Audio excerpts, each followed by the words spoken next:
This series will go over everything from the basics on So You Want to Start to Sew, which is the topic of today's broadcast, as well as equipment that I use, what different sewing machines I have, materials that you need to make projects, patterns, basic tools, and more. So stay tuned, and I hope that you find what you're looking for. So first things first, welcome. If you'd like to learn how to sew, I might be your girl. I've been sewing for over 30 years.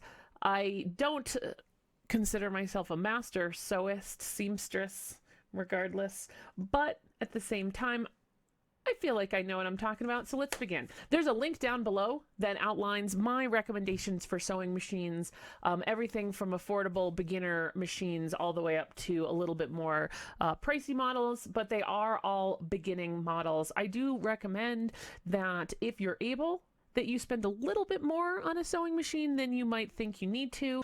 The sewing machines under $100 are generally going to be underpowered, and they'll be good for your basic projects, pillowcases, curtains.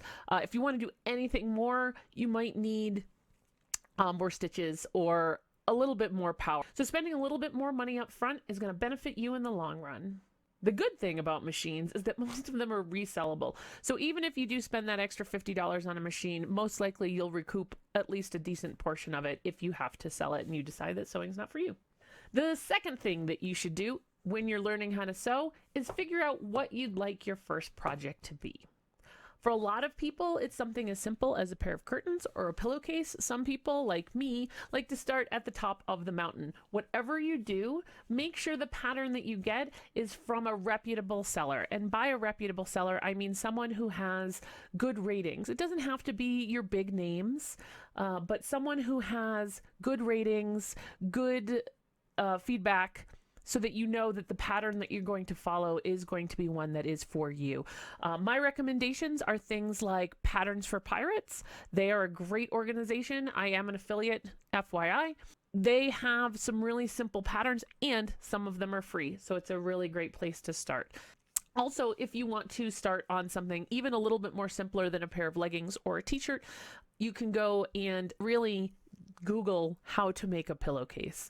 That is going to be your easiest place to start if you just want to put needle to fabric. Materials. I mean, that really depends on what you'd like to make. If you want to make something, again, like a pillowcase or even a t-shirt, leggings, anything, I highly recommend that you go to your local fabric store and look at something that's on sale. So make something out of a fabric that is the type of fabric that you'd like to use. If you want to make a woven cotton, for example, pillowcase, then buy a woven cotton, even if it's not the one you want to use. Sometimes if you want to make something out of an expensive fabric, it's always best to try a pattern first out of something much less expensive. Also, you can go to your local thrift shop and find a set of bed sheets or old curtains and repurpose that fabric. That's going to be your least expensive option, and at the end of the day, if you're not going to use it anyway and it's an example, you get, maybe the funnest pair of pants you'll ever wear. All right, so now you've got your machines, you've got your patterns, you've got your materials. What's next? Well, you need some things to cut with. You're going to need a good pair of scissors, cutting scissors. You might want to label them. My family knows it's a criminal offense to use fabric scissors on anything that's not fabric.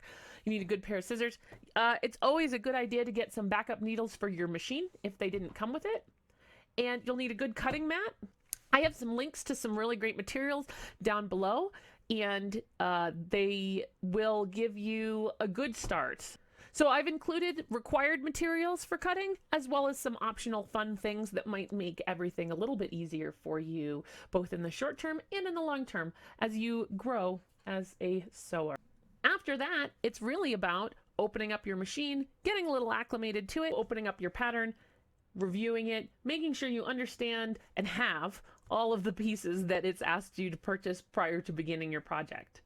One thing I like to do when you're first starting out on a machine is get a piece of paper and draw a line on it. Sometimes cardstock, regular paper will work as well.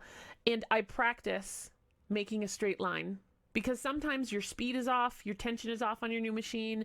There's a lot of different little features on your machine. refer to your manufacturer's instructions for more details on how to do those fine-tuned settings. And that will help you gain a level of comfort before you begin on your project. I can't wait to see what you make. I hope that this really quick high-level primer has been good for you. If you have any questions, please leave them in the comment below. Please like and subscribe. And it was very nice to see you. Hi, dog.